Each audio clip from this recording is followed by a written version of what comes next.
अस्सलाम वालेकुम। उम्मीद करती हूँ आप सब खैरियत से होंगे। अल्हम्दुलिल्लाह जी मैं भी ठीक ठाक। और नया दिन नया व्लॉग। तो यहाँ ये व्लॉग जो है चांद रात का है और हम लोग गए थे अंशरा को लेके कुछ सामान लेने उसके लिए। तो यहाँ पर उसकी अन्नी ने उसको ये सारी चीज़ें गिफ्ट की थी और ये जो शर्ट्स है ना तीनों की ये उसने कस्टमाइज़ करवाई थी और उसके साथ कुछ सामान है जो अंशरा को गिफ्ट किया था। और चांद रात को हम लोगों को काफ़ी टाइम हो गया था क्योंकि हमें अपना भी कुछ सामान लेना था। तो हम लोगों को काफ़ी टाइम हो गया था मार्केट में। उसके बाद हम लोग घर आ गए थे। दूसरे दिन ईद थी और हमारे घर कुर्बानी भी थी। तो उसकी वजह से जो है ना मैंने अपने ब्लॉग बनाए नहीं थे। तो आज मैं अपना ब्लॉग डाल रही हूँ। आप लोग अगर मेरे चैनल पे नए हैं तो ज़रूर देखिएगा। और हमारे घर में जो बकरा था वो माशाल्लाह ज़िबा हो चुका था और सारे हिस्से बना के मैंने रख दिए थे। और ये सुबह का टाइम था हमारे, कम से कम 10 साढ़े 10 बजे हमारा जो बकरा है वो कुर्बान हो चुका था। उसके बाद जो है घर में वही खाना बनाने की रूटीन सारी। और हमारी तो ईद क्या होगी, हम तो हाउस वाइफ जो होती है ना उनको तो ये होता है कि सुबह में खाना वगैरह बन जाए तो फिर उसके बाद ही तैयार होने का मौका मिलता है। तो यहाँ पर भी यही हुआ। खाना वगैरह तो मैंने बना लिया था। फिर उसके बाद जाना था हमें सरजानी अब्बा के घर पे। और वहाँ हमारी पहली ईद थी, मतलब अम्मा की पहली ईद थी वहाँ पर ना।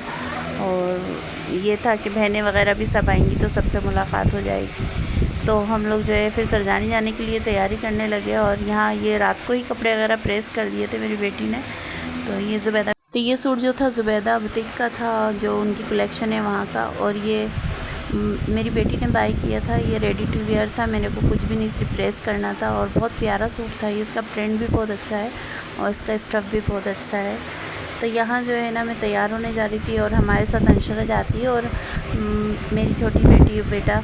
और जो बड़ी वाली बेटी है वो नहीं जाएगी क्योंकि आज जो है ना हमारे दामाद को जाना था सखर। तो इस वजह से वो नहीं जा सकी कि हमें सरजानी में माना पता नहीं कितना टाइम लगेगा और आने में कहीं देर ना हो जाए। और ये जो बैग है ना ये मेरी बेटी का है, ये उसने अपने लिए मंगवाया था। ये पिछले ईद, अभी जो गुजरी हुई ईद है मीठी ईद, उस पर मंगवाया था लेकिन उसने यूज़ नहीं करा था, ऐसे ही रखा हुआ था। तो अभी उसने सूट अपना जो बनाया था उससे मैचिंग का उसका ये बैग था और ये बहुत प्यारा था। इसके साथ जो चैन थी ना वो बहुत हसीन लग रही थी। और अंशरा जो है हमारे साथ जा रही थी। अहमद रज़ा को हम अपने साथ नहीं लेके जा रहे थे क्योंकि अहमद रज़ा जो है ना बहुत ज़िद्दी हो गए और बस थोड़ी थोड़ी बातों पे उनको रोना आता है। इस वजह से हम उसको लेकर नहीं गए, अपने साथ अंशरा को लेकर गए थे। और यहाँ जो अंशरा का सामान आया था ना उनकी अन्नी लेकर आई थी, ये वो है। और बस अब अंशरा तैयार होने जा रही है। हम लोग तो तैयार हो गए थे, लास्ट में हमने अंशरा को तैयार करा और उसकी अन्नी ने उसको तैयार करा, उसके बाल वगैरह बनाए और लाइट सा मेकअप किया, वो बहुत प्यारी लग रही थी। और फिर उसके बाद उन्होंने अपना फ़ोटो शूट करवाया और वो कुछ इस तरह से इतनी हसीन लग रही थी, ये देखें आप। और बहुत ज़्यादा खुश थी हमारे साथ जाने के लिए ना। तो जी उसके बाद जो है हम लोग तैयार हो चुके थे, बस निकलने की बारी थी कि अब निकलेंगे और पता नहीं कितना टाइम हो जाएगा हम लोग को जाते जाते। और ईद की वजह से ना रश भी बहुत ज़्यादा है क्योंकि ना ट्रैफिक आप लोगों को तो पता है अमूमन संडे वाले दिन ही इतना ट्रैफिक होता है रोडों पर और ईद का दिन तो ख़ास करके होता है। और बाहर निकले तो और ज़्यादा हजूम इतना ज़्यादा और देख के खुशी होती है। लेकिन जब अपना कोई गुज़र जाता है ना तो वो खुशी जो है थोड़ी सी अफसरदगी में हो जाती है कि पिछले साल तो वो थी और इस साल हमारे साथ वो नहीं है। इस तरीके से मेरी अम्मी थी, मेरे अब्बू थे, जो ज़ाहिर सी बात है वो तो हमारे माँ बाप है ना, हम उनको नहीं भूल सकते।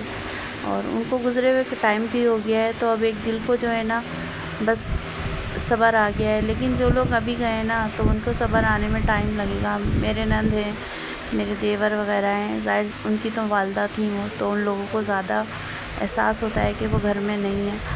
और जब हम जाते थे तो वो हमारे लिए कुछ ना कुछ बना के रखती थी। माशाल्लाह वो इस उम्र में भी जो है ना काफ़ी काम करती थी और खाना वगैरह बना के रखती थी कि मेरे पोता पोती आएंगे, मेरे बेटे आएंगे तो खाना वगैरह खाएंगे। बस अल्लाह पाक उनको जवार रहमत में जगह दे, दुआ कीजिएगा उनके लिए, अल्लाह ताला उनको जो है उनकी मग़फ़िरत फरमाए। और ये जो अब मैं आपको दिखा रही हूँ ये जगह, ये ग्रीन बस का स्टेशन है, सरजानी में बहुत बड़ा बना हुआ है। बस हम अम्मा के घर पहुँचने ही वाले थे और यहाँ ये सफ़र बस कट ही गया जाते जाते क्योंकि ना रश बहुत था रोडों पे। तो अगर आप लोग मेरे चैनल पे नए ना तो मेरे चैनल को सब्सक्राइब कीजिएगा, लाइक कीजिएगा, कमेंट कीजिएगा, दुआओं में याद रखिएगा। फिर मिलते हैं नए व्लॉग में। अल्लाह हाफिज़।